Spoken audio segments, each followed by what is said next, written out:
I've been reading your stuff for quite a while.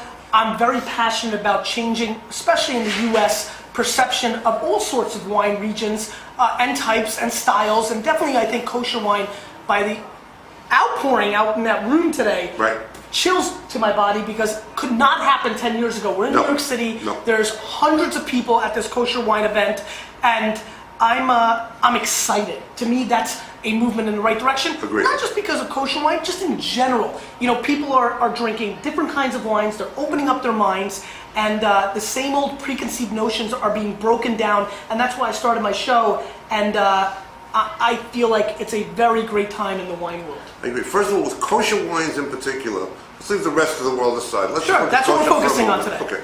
We do a show every week. Kosher wines, first of all, I think both Reform Jews, Conservative Jews, Orthodox Jews, at any level are learning something. Nowhere in the wisdom of our forefathers and foremothers is it written that you have to drink bad wine.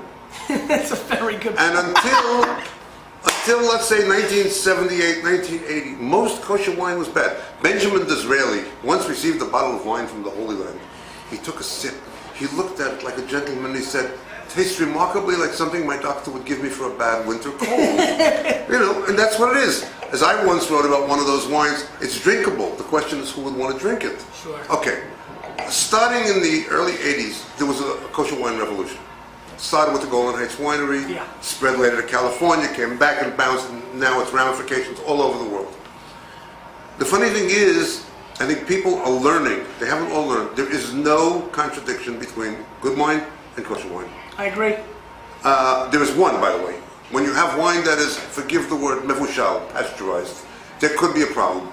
But that's most people's perception. For a long time it was about, you know, it's Menashevitz, and that's the play. Right. And that's where it was pigeonholed. And what I think is really exciting, at least for me, is the level of quality coming out of Israel itself now. Right. And you know, we've got 3 Israeli wines here, and we have 1 from California. Wait till you see where this wine comes from, vineyard-wise.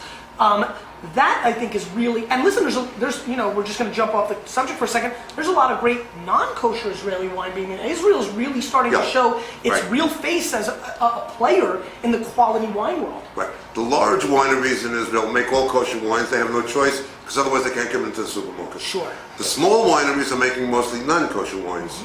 So we're demonstrating that we're capable of both. And there is no contradiction between them.